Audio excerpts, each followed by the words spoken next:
And welcome back to Jeri-MAX VORTEX. Comes the other half of the Kliq tag team that's going to be taking on the Anti-WWE. See, it's a tongue twister, damn it, Dawn. You're so bad at talk. It's Kevin Nash of the Kliq. They're going to be taking on Lucas Gomez and Evan Redcourne, the newest member of the Anti-WWE Crusade. See how easy that is, you little idiot? Well, I talk faster than you old fuck.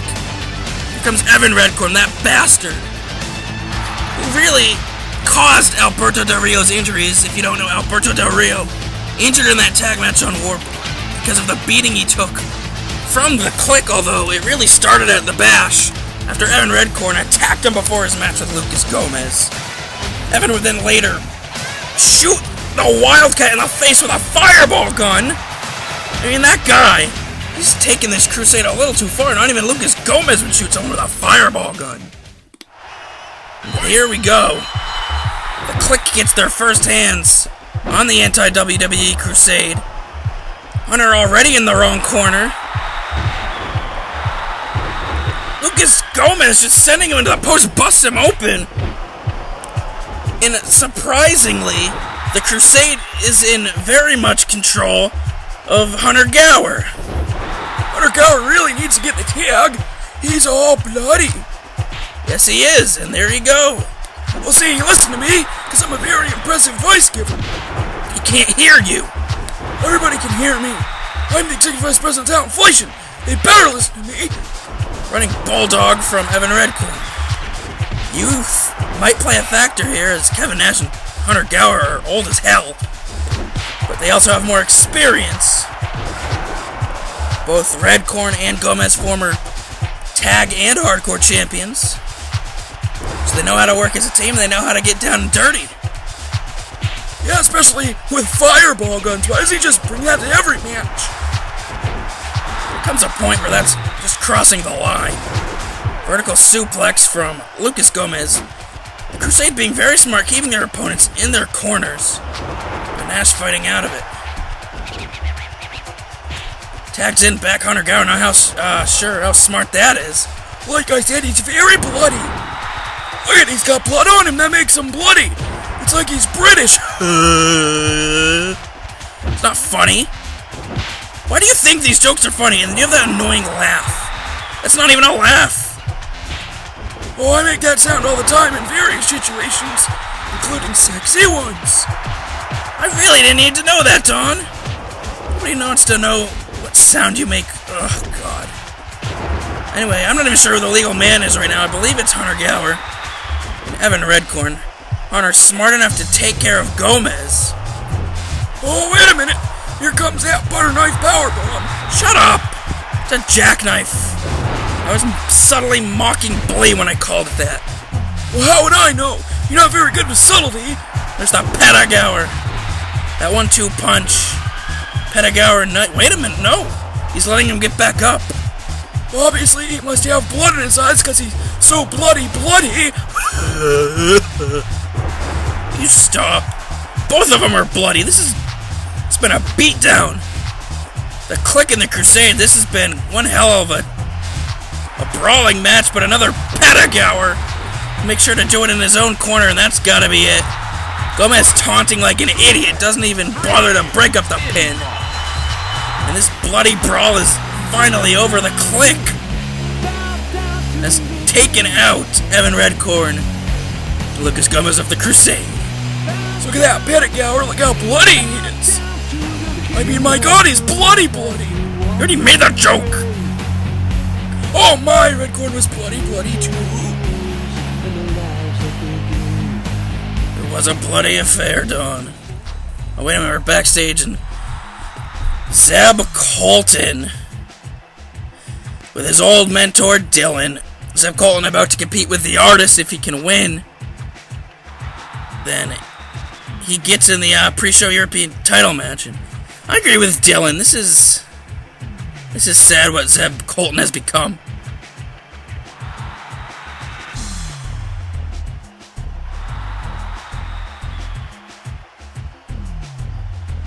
Is Dylan to blame? Is he? I mean, Kolton has Gotten better at wrestling, I guess. But he's become such a prick.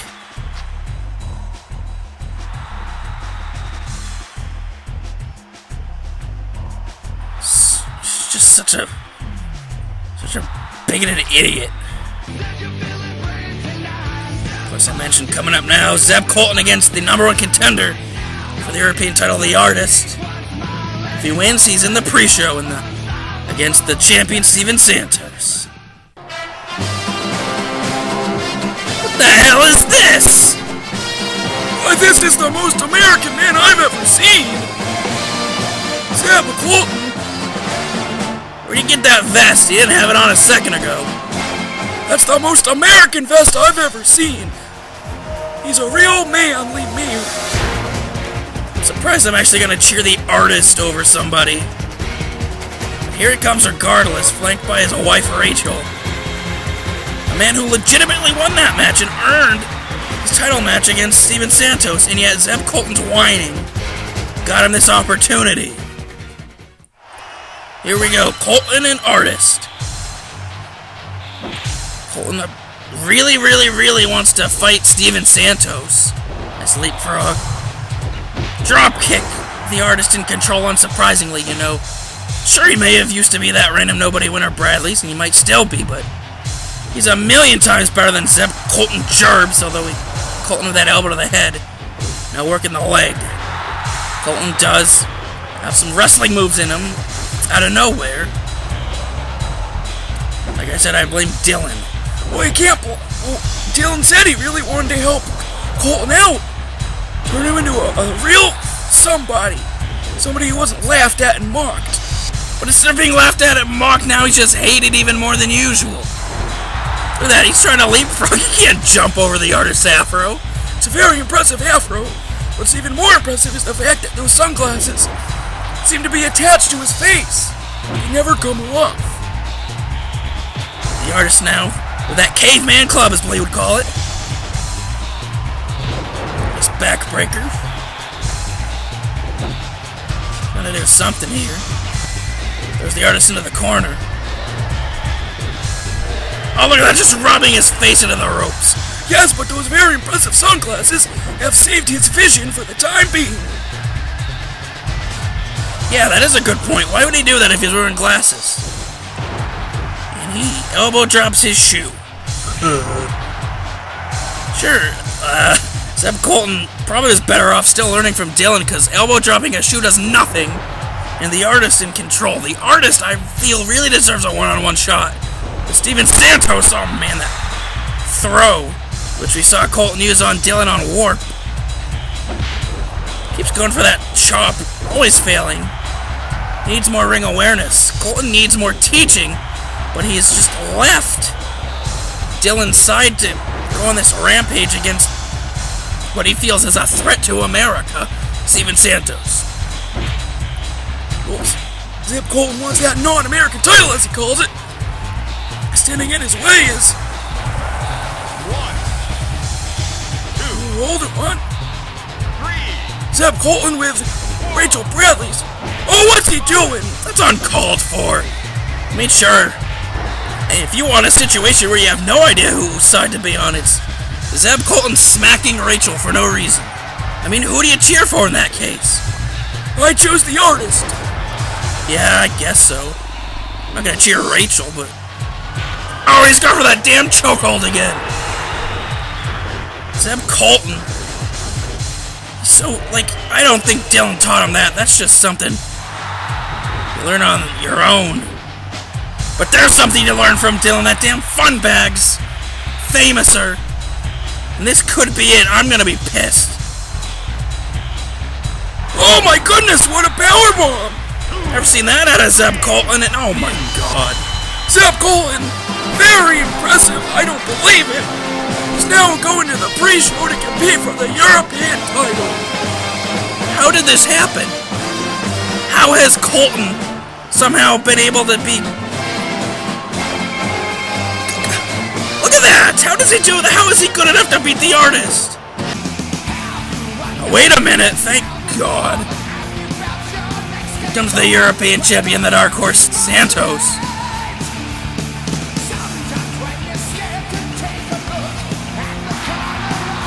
You know, he's got something to say to Zeb Kolton.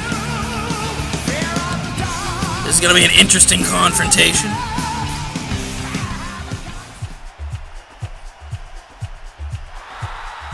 How's he going to win back up? What is wrong with him? He's right. Steven Santos is about to compete in a match.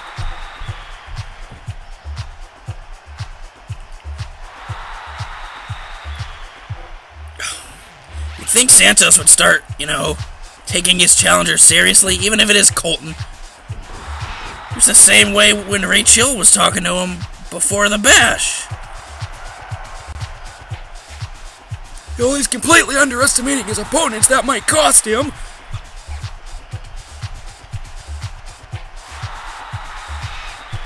Santos says he's got a real competitive challenge coming. Let's see who it is. Oh, you gotta be kidding me. Well, here comes Justin Bowers. You said earlier he even won a title, so I don't know why you're surprised Santos called him a challenge. Well, I'm guessing Steven Santos called Justin Bowers a challenge. No disrespect to Bowers, but I think he was insulting both the artist and Zeb Kolton. He really feels that they're beneath him. I mean, Steven Santos being very cocky. I mean, sure, he held his own with Chris Jericho at the bash, but he didn't even make it past the first round. And now he's focusing on the Rumble. I don't blame him there, but come on, the pre-show, now he's got two challengers to worry about. Well, let's think about this here. It's just so wrong to be confident. You're talking about how much of a joke Zeb Kolton is. Yeah, but it's two. He doesn't have to be involved in the finish to lose that European title. I don't think he cares about the European title. I think he cares more about all these opportunities to go for the world title. Steven Santos, I mean, sure, you always got to be thinking bigger picture. World Championship's the biggest picture of them all in Jeri-MAX, but he's got two people going for his title. Very prestigious title in Jeri-MAX, the European title. I mean, he fought Dolph Ziggler a million times to earn that belt. And now, he's got to move on. But he doesn't care. Nice release belly-to-belly suplex from Steven Santos. Justin Bowers now. Neck breaker. He would love to beat the European champion, Steven Santos. And maybe if he does, Santos will start taking his competition more seriously. That might give him focus for the pre-show. I'll tell you one thing. What? I don't know. I lost my train of thought. I mean, these are just two very impressive talents in the ring, and sometimes when I scout very impressive talents, I just lose it all. Don't start making noises. And Justin Bowers, I gotta give him credit. He's holding his own with Steven Santos. Reversal. Another reversal. Look at this pump handle slam from Justin Bowers. After his big family debacle, Justin Bowers trying to move on. Start being taken seriously himself. A swinging neck breaker, and I gotta give him credit. This is probably the most impressive, as you would say, I've seen out of Justin Bowers in a while. What did I tell you about using that phrase? Very impressive name from very impressive talent. Only I can say it. Well, Steven Santos is quite impressive with another release suplex. Looks like he's calling for the end, though. But no, Justin Bowers with a snapmare. He's not going to be taken down so easily. Maybe Steven Santos called for the end too soon. He's getting a little too cocky. I mean, sure, his finisher, the Hangman CT, probably one of the sickest in all of Jeri-MAX, but if you can't hit it, it's useless. And now, as he called for his spot way too early, he's paying for it here against Justin Bowers. If I'm Zeb Kolton and I'm the artist, I gotta enjoy every time I see Justin Bowers hit a move on the Dark Horse. What did that even mean, Dark Horse? Is that a racist thing? No! The Dark Horse, it was his nickname. I don't even know, back when I was Linda McSeven. I called him that. I gave him that name. Damn it, why can't I be Linda again? Those were the days, Dawn. I was a women's champion. Oh, wait a minute. Here comes a European champion with a Hangman's DDT. You gotta stop crying, dude. Nobody wants you to be a woman anymore. Very impressive win from the European champion. Although, I gotta give Justin credit. He was at it. Alrighty then. Anyway, we see that Hangman's TDT. Dustin Bowers put up one hell of a fight, but Steven Santos with a great win. Heading into the pre-show where he's got to take on a couple of Americans. Zeb Kolton, the real guy, and the artist formerly known as Peter Bradley's. Wait a minute, what's Rachel doing? Oh, look at her! Oh no! Rachel distracting Santos, and now the artist out of nowhere with that barbed wire 2x4.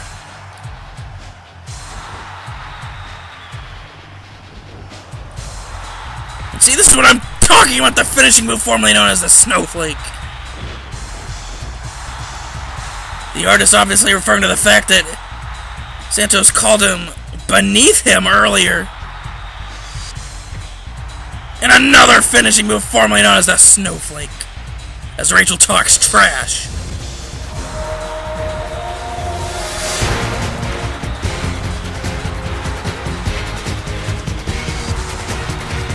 Steven Santos has got to recollect himself. He's got to start focusing on the present and not the future if he wants to keep that European title away from the hands of the artist or, God forbid, Zeb Kolton. Stay tuned for part 3. Bye.